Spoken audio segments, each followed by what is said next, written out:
bonne clé. Si je prends pas le bon trousseau en plus.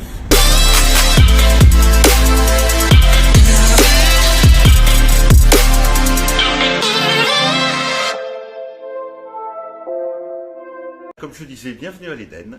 L'Éden, la plus vieille salle de cinéma au monde. Il y a 60 bénévoles. Vous êtes dans le plus vieux cinéma au monde. Pourquoi est-ce le plus vieux cinéma au monde?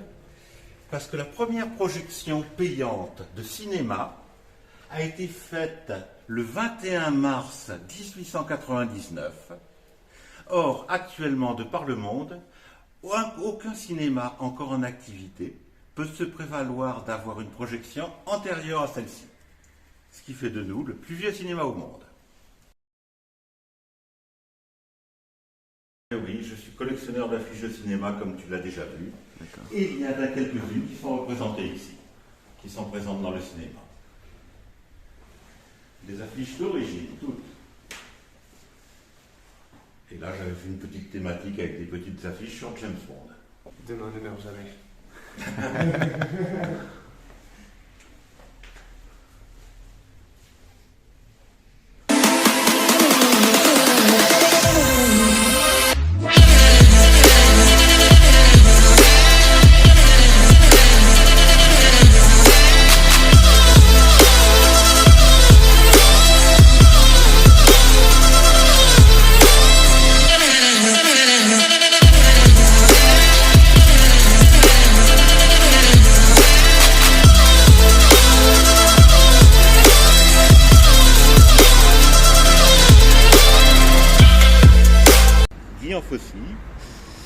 Je suis administrateur au cinéma l'Éden Théâtre et aussi bénévole parmi une troupe de 60 bénévoles.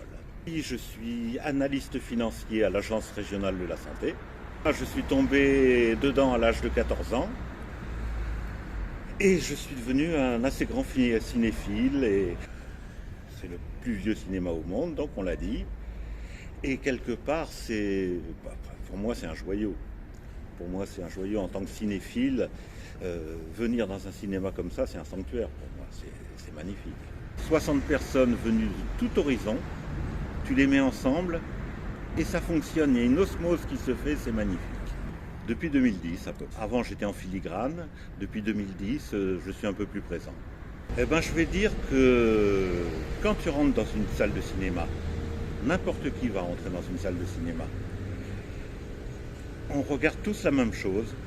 Et on va rigoler tous avec les mêmes choses. Et pour moi, c'est important. On est tous les mêmes face à un écran de cinéma. À ce monde, j'ai eu un très gros problème de santé où j'ai failli rester sur le billard. Alors, je trouve que la vie est belle. Bon, ce qui se passe dans le monde, c'est... Malheureusement, l'homme reste l'homme, comme on dit, qu'il y a beaucoup de problèmes dont on se passerait bien. Et pourquoi ? J'aime beaucoup les animaux, mais pour plaisanter, je dirais un chat parce que je dormirai 20 heures sur 24. Et je pourrais m'amuser et manger. J'ai adoré. J'ai adoré de voir deux jeunes parcourir le monde comme ça, faire une parenthèse dans leur vie sociale, entre guillemets. Je trouve ça génial. Ce lieu est très très important parce que, outre le fait que ça soit la première salle de cinéma au monde, il y a une histoire sur le cinéma. L'histoire sur le cinéma, c'est que le cinéma a été inventé en 1895. Le premier film, ça a été les sorties des usines Lumière à Lyon. Donc pris à Lyon, dans la ville des Frères Lumière. Or, Antoine Lumière avait pris une villégiature, avait fait construire un château à La Ciotat. Et durant l'été 95, les Frères Lumière ont pris les premiers films dans la baie de La Ciotat et dans leur propriété. Une date importante, très importante en 95, le 21 septembre 95, à La Ciotat, dans leur palais, il y a eu la première projection publique au monde. Quelques jours plus tard, le 14 octobre 95, et ça c'est très important, Antoine Lumière, le père des Frères Lumière, qui était ami avec le propriétaire de la salle, est venu tourner, est venu projeter ses films ici. Malheureusement, Antoine n'était pas très technique et ça tournait un petit peu au fiasco. Mais quoi qu'il en soit, les premières images sont apparues sur un écran à l'Éden. Et rien que par ce fait-là, quelque part, Antoine Lumière, ce jour-là, inventait le concept de salle de cinéma. Très important. Et il faudra attendre le 28 décembre 1895, soit 2 mois après, pour que soit faite la première projection publique payante à Paris, au Grand Café, dans le Salon indien du Grand Café. Et c'est cette date, le 28 décembre 1995, que les historiens retiennent comme début du cinéma, comme naissance du cinéma. D'accord. Voilà. C'est dommage pour La Ciotat, mais en réalité, c'est à La Ciotat qu'on a eu le 21 septembre et le 14 octobre les premières projections. Une privée, l'autre publique dans l'Éden. Pour revenir à l'Éden, l'Éden appartient à la ville de La Ciotat, qui a donné en délégation de service public le fonctionnement de l'Éden à une association. L'association, c'est quand même 500 adhérents, une des plus grosses associations de La Ciotat, avec une soixantaine de bénévoles, entre 60 et 80 bénévoles. Cette association, ces bénévoles font fonctionner l'Éden. Les lumières de l'Éden. Voilà la boîte qu'a inventée Louis Lumière et qu'il a baptisé le cinématographe. On pouvait prendre les films et après on pouvait les projeter en ouvrant le derrière de cette boîte avec une lampe, on pouvait les projeter.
Voilà, donc j'habite à La Ciotat depuis à peu près 12 ans.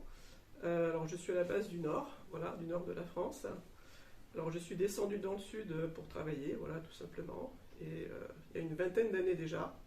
Et Nice, Marseille, Saint-Tropez, voilà, j'ai travaillé dans la grande distribution qui m'a permis de voyager. Alors vu que j'ai pas d'enfant, voilà, j'aimerais être famille d'accueil. D'accord. C'est un rêve que j'espère peut-être qu'un jour il sera réalisable. Voilà. Alors c'est bizarre parce que plus jeune, je voulais pas en avoir d'enfants. D'ailleurs, je ne les supportais même pas. Et puis, lorsque mes sœurs en ont eu, voilà, j'ai trouvé ça formidable. Et puis m'occuper des enfants, ça me déplairait pas de faire ça. Voilà, de donner un petit coup de main à ses parents, voilà, en difficulté. Alors moi, je serais l'ours, parce que l'ours, c'est un animal solitaire, voilà, et que je suis assez solitaire. Et il y a les deux, en fait. J'ai l'impression qu'on se réveille enfin, et je trouve que la jeunesse y est pour quelque chose, voilà. Je fais partie des personnes qui sont un peu conscientes que notre planète ne va pas très bien, on nous cache beaucoup de choses aussi. Il faut que ça aille dans ce sens-là, c'est-à-dire dans le bon sens. Voilà, il faut arrêter de détruire les forêts, il faut arrêter de faire ça, il faut arrêter de la pollution, ne serait-ce que ça, il faut arrêter parce que ça cause des dégâts terribles. Ne serait-ce que dans le sud, on n'a pas une seule goutte de pluie de tout l'été. C'est pas normal que pendant 2-3 mois il ne pleut pas. Bon, ça n'a pas été le cas là pour l'automne, mais franchement, un jour tout ce que vous voyez là, ça va flamber, c'est certain. Si on fait rien. Et puis j'ai vu la différence quand il y a eu le confinement. il y a un an de ça, tout le monde a dû rester cloîtré chez soi. Il a à nouveau plu. C'est complètement dingue, alors qu'il pleuvait quasiment plus ici. La pluie est revenue, et je trouve ça super, quoi. Voilà. Donc, oui, j'enlèverai toute la haine de cette humanité. Voilà. Je n'ai pas complètement la même passion, non, parce que lui berce dedans depuis qu'il est tout petit. Il fréquentait les salles de cinéma alors qu'il était ado, 12-13 ans, je crois, à Marseille. Mais je l'ai encouragé à le faire, à continuer là-dedans. Et quand on s'est connus, écoutez, il m'a présenté toutes ces affiches de cinéma. J'ai aussi moi mon petit côté artistique parce que j'ai été à une époque styliste sur Paris. Voilà. Alors j'ai fait l'école ESMOD à Paris il y a longtemps. Et voilà, donc j'ai travaillé pour quelques couturiers voilà, à l'époque. Et puis, ne supportant plus Paris, parce qu'à un moment donné, on a un petit peu ras-le-bol. Pour quelqu'un qui n'est pas de Paris à la base, voilà, donc j'ai quitté Paris. Ça s'est un petit peu estompé. Avec le temps, ça s'est estompé. Voilà. Ça culotté, je trouve ça courageux surtout. Et surtout d'avoir choisi la période hivernale pour le faire. C'est courageux quand même. Alors l'été c'est plus facile, on peut dormir sur la plage et tout, enfin, c'est moins compliqué. L'hiver quand même, ouais, vous êtes super courageux. Moi je trouve que c'est une très bonne idée. Il n'y a pas vous qui le faites, d'ailleurs il y en a d'autres aussi, hein, ça marche très bien. Et je vous encourage d'aller jusqu'au bout de votre rêve, de votre objectif, tous les deux.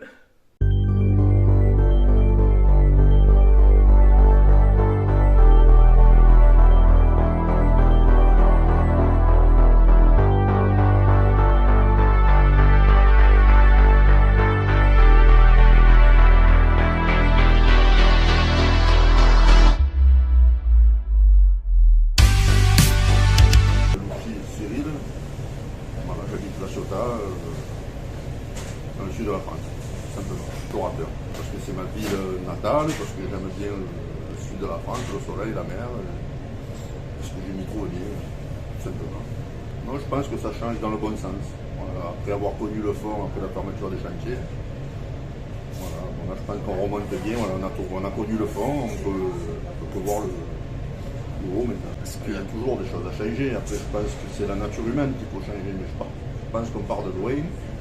Et que voilà, il va falloir faire des efforts collectifs et arrêter de penser à soi, chose qui est assez compliquée parce qu'on a tous nos soucis et nos problèmes.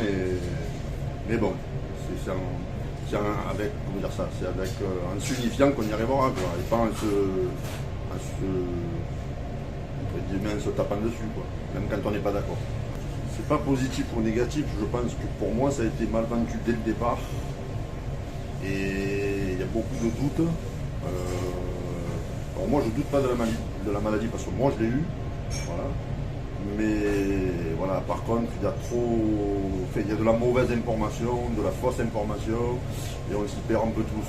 On est tous devenus un peu médecins, un peu politiciens, un peu tout et n'importe quoi. Il y a tout qui se dit et finalement il n'y a rien qui avance, alors que je pense qu'au peuple il faut plus d'honnêteté ou plus de clarté. Alors je ne dis pas que c'est facile, par contre la méthode je ne pense pas qu'elle soit bonne, personnellement parlant.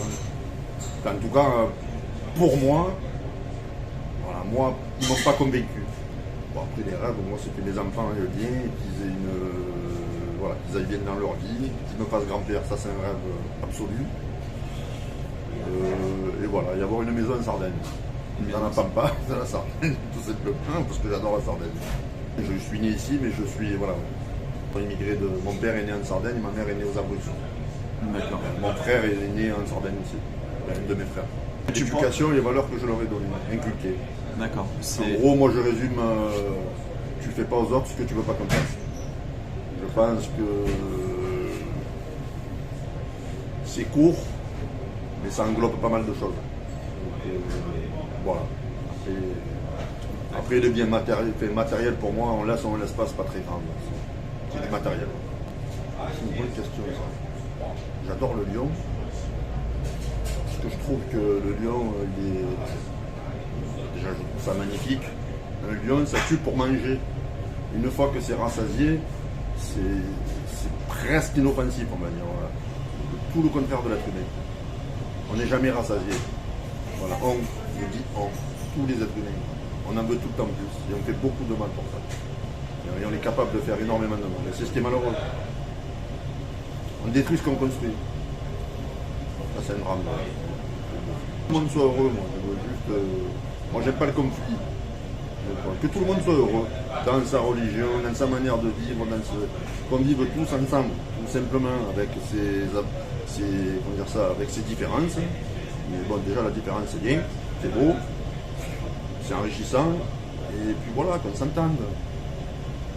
Qu'on s'entende, voilà, et qu'on arrête d'écouter les uns et les autres. On s'écoute à soi-même, c'est pas mal.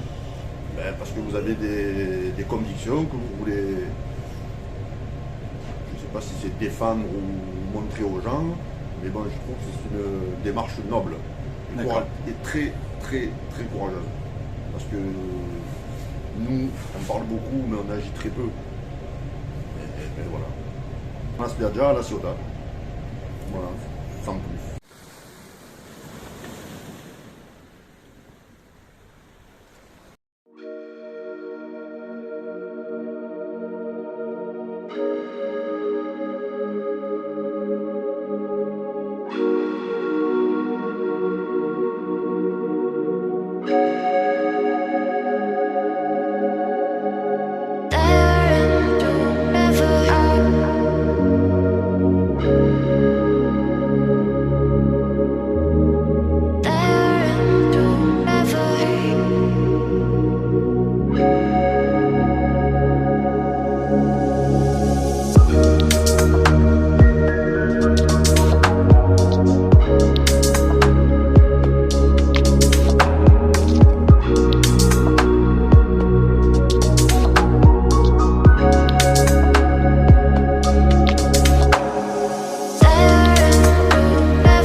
you.